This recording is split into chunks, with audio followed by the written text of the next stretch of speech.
All right, today's topic is hitter attention, and this is Tips with Trev, the show where I give developing baseball players some easy tips to end their slumps faster and become a superstar sooner. Let's dive right in.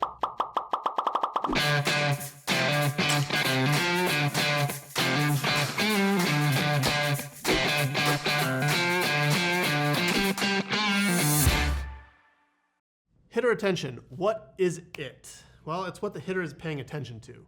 Okay, so this could be a certain pitch type, this could be a certain location, it could be a certain speed, it could be the game situation, it could be a lot of different things. So I've broken this down really into three main things that I think hitters pay attention to when they go to the plate.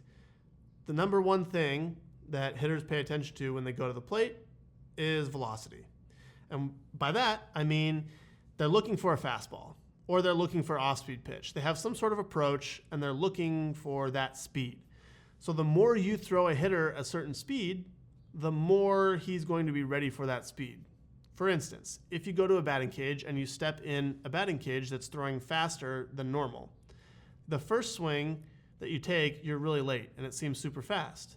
But by the 10th swing, you're getting a little bit closer, and you're fouling some off. And by the 20th swing, it doesn't seem that fast anymore, and you have the timing down. That's a perfect example of attention. The more they see the same speed in a row, the closer you get to hitting it, the better you get at hitting it. But now, if you go 30 swings and you finally timed up an 80-mile-an-hour batting cage and you're hitting them, and then they throw you something that's 50 miles an hour, you're going to be way out in front because the timing is completely different. And your attention wasn't on 50 miles an hour, it was on 80 miles an hour.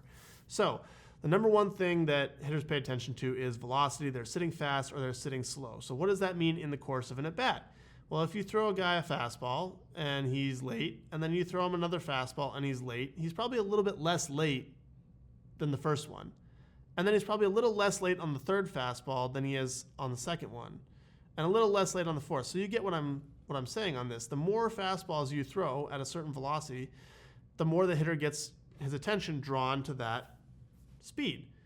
So if you're trying to get a guy out with a fastball, then the more fastballs you throw him in a row, the harder it's likely to be to get him out with that fastball. So in the course of an at-bat, if you want to get a guy out with a fastball, sometimes it's better to, and not all the time, I have to say that there are certain pitcher-hitter matchups where you don't ever want to throw a fastball. You can get a guy out with off-speed stuff, or you don't ever want to throw off-speed stuff. You can get him out with a fastball regardless of how many times you throw it. But in general, talking about the majority of hitters, if you want to get a guy out with a fastball, you can start him off slow, drop his attention speed-wise, and then throw a fastball and you have a better chance of getting it by him. Same thing in reverse. If you want to get a guy out with a curveball, you can throw him a couple fastballs in the course of the at-bat and then throw the curveball. He's going to be out in front of it. So that's kind of the velo side of hitter attention.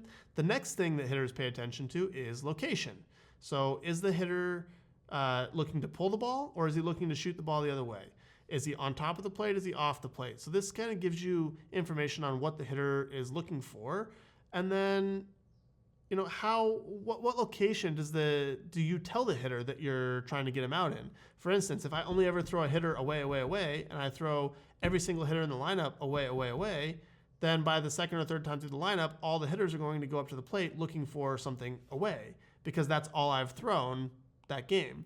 And then if I only do that for the first half of the season, then the scouting report becomes, oh, he's going to go away, and so you can go look away. They don't have to worry about the inner part of the plate because they know I'm going to go away. So you can kind of manipulate this. You can go the first time where you face a hitter and you try to get him out away. So you throw a fastball away and a couple cutters and a slider away. But then the next at bat, you might throw him, you might want to get him out inside. So you may throw him a first pitch slider away, and then you might go a couple fastballs inside because now he's not looking in there. He's started to look away. Everything that he's seen has been away, and now you throw him inside. Now he's paying attention to inside. Now you can go back away. Same thing works up and down. If you're only throwing a fastball up in the zone, and then the hitter is going to start to look up in the zone. And then when you do throw a fastball down in the zone, it's going to be weird. It's going to be different. It's going to look different to the hitter, and it's going to have a better chance of freezing him because he's going to look up here, and then the ball's down here, and it just looks different out of the hand. So this is another way you can kind of manipulate getting freezes on certain pitches, or playing back and forth, making sure the hitter's off timing with where you're leading him to go. Same thing with movement. If you throw a lot of sliders to a hitter and they're always moving away from him, he's going to start seeing a ball and expecting it to move away and leaning out. But if you throw something that looks like a slider and it goes the other way, it's going to surprise him. So these are some of the things that you have to keep in mind when you're facing a hitter and the kind of back and forth chess match of keeping the hitter off of what you're trying to do to him. And the last thing that I think hitters pay attention to is the game situation. And it's important. If you come up and you're going to face a pitcher and there's a guy on third with one out, you're a lot more likely to be trying to elevate the ball to drive in that run, get a sac fly, or hit a homer or something like that, than you are with maybe 2 outs and a guy on third. 2 outs and a man on third, you're trying to get a hit. 1 out and a man on third, you're trying to hit the ball in the air, most likely.